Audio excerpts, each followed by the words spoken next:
Sim, senhor. Está no regimento. Eu vou dar a palavra ao nobre líder e vou passar para todo mundo depois, pode ser? Sim. Como líder, presidente, também. Vamos, estamos botando aqui todos os líderes para falar, tá bom? Deputado Arlindo, Vossa Excelência tem um tempo regimental do PT que 9 minutos, presidente. Agradeço, presidente. Podia aumentar o som um pouquinho? Me dê o documento aqui. Obrigado. Senhor presidente e demais pares, nós temos coisas graves, muito graves, acontecendo em nosso país. Eu queria começar falando de cerca de 14 milhões de desempregados. Normalmente, nessas pesquisas, eles deixam de considerar aqueles que desistiram de procurar emprego, portanto, nós temos mais do que 14 milhões de desempregados. Foi aprovado na Câmara e no Senado a emenda constitucional 95, que limita investimento em saúde, educação, assistência social, segurança pública, entre outras áreas, e os piores resultados já começaram a surgir. Porque quando ainda era uma PEC, ela foi apelidada de PEC da morte. Pois bem, já há estudos demonstrando que aumentou a mortalidade em crianças até 5 anos de idade. Já há estudo demonstrando que aumentou significativamente o número de internações hospitalares. Ou seja, agora não é uma PEC da morte, é uma emenda constitucional da morte. Foi feita aqui a reforma trabalhista e foi anunciado pelo governo, pelo chamado mercado, pela maioria desta casa e do Senado, a tese de que as reformas são a salvação do país. Não são. A reforma trabalhista foi feita, ela ficou pior do que aquilo que nós denunciávamos.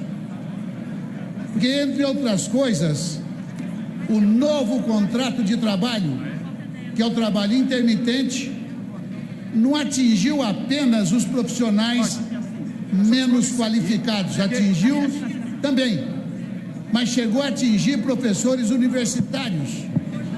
E ficou nacionalmente conhecido o exemplo da Universidade Estácio de Sá, que denunciou, que demitiu de uma vez só mais de 1.000 profissionais. E vai ter consequências na Previdência que tentaram fazer a reforma e não conseguiram. Eu vou acrescentar ainda, não porque eu queira que façam esse tipo de reforma, é porque nós não podemos descuidar e imaginar que esta é uma situação resolvida a favor do povo brasileiro. E aí eu queria fazer aqui uma provocação,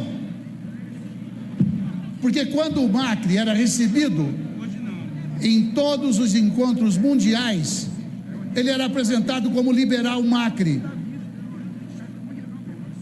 E ele, de fato, é um liberal. Ele fez a reforma trabalhista, ele fez a reforma da Previdência e ele está privatizando também na Argentina. Resultado, a Argentina acabou de ir ao Fundo Monetário Internacional para pegar 30 bilhões de dólares emprestado. A partir daí aconteceu duas coisas. Macri passou a ser chamado de social-democrata na maior cara de pau dos meios de comunicação. E aí se pergunta, por que é que o Brasil ainda não foi ao FMI? Porque todas as projeções de crescimento, investimento, geração de emprego estavam furadas, como era público e notório. Só não fomos ao FMI porque quando o presidente Fernando Henrique Cardoso saiu do governo, as reservas cambiais eram de 35 bilhões de dólares. Quando o presidente Lula saiu, as reservas cambiais eram de 370 bilhões de dólares.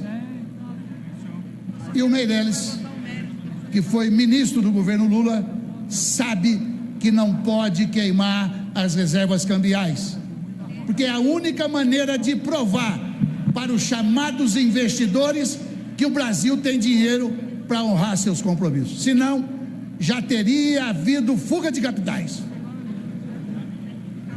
E quando eu chego nas privatizações, que já estão acontecendo, estão vendendo campos de petróleo da camada do pré-sal a preço de banana, é bom a gente chegar na greve dos caminhoneiros. Muito provavelmente, a grande maioria dos caminhoneiros não tiveram oportunidade de entender por que é que o preço do combustível no Brasil chegou na estratosfera, reajustado mais de 200 vezes em um ano.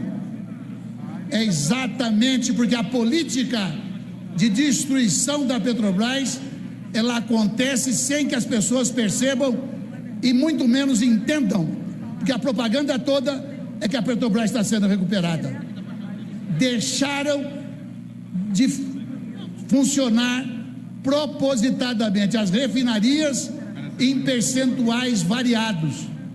A da Bahia ficou reduzida o seu funcionamento em 50%. Na hora que reduziu o refino de petróleo, o Brasil, que até 2016 sempre exportou gasolina, passou a importar, chegando em 2017 em 28 bilhões de unidades. E aí, na hora que importou gasolina, importou também óleo diesel, aumentou a importação do gás liquefeito usado na cozinha. Essa importação se deu no mercado internacional, portanto, dolarizado. Portanto, o aumento de combustível não é aquilo que a mídia muito denunciou do roubo da Petrobras, é outro tipo de roubo na Petrobras. É o roubo de quem desativa a refinaria. Nós podemos imaginar que os interesses de grupos empresariais pesados passaram a prevalecer. Esta é a origem do aumento do preço de combustível. Lamentavelmente, na pauta dos caminhoneiros, que nós defendemos, não estava, por exemplo, o aumento de frete, até porque empresas se aproveitaram e fizeram lockout, e resultou na redução de impostos, que quem vai pagar é o Tesouro Nacional, quem vai pagar é a saúde, quem vai pagar é a educação. Por que é que esses grupos que ganharam bilhões e bilhões e bilhões importando combustível não sejam, digamos, taxados de forma diferenciada para que o Estado brasileiro recupere as suas finanças? Para concluir, senhor presidente, e agora nós estamos buscando impedir a privatização do sistema Eletrobras, que custou de investimentos praticamente 400 bilhões de reais, e a privatização da Petrobras, em dado momento, aliás, da Eletrobras, em dado momento foi anunciado para arrecadar 12 bilhões. Houve quem escrevesse ao preço de 7 churrascarias, e tem uma churrascaria brasileira que foi vendida por 1 bilhão e 800. E isso, privatizar a Petrobras sem anunciar, e se tentar privatizar a Eletrobras e conseguirem, nós estamos chutando a escada do desenvolvimento nacional. Nós viraremos um quintal das potências mundiais. Muito obrigado. Questão de ordem, senhor presidente. Questão de ordem. Só um minutinho, deputado.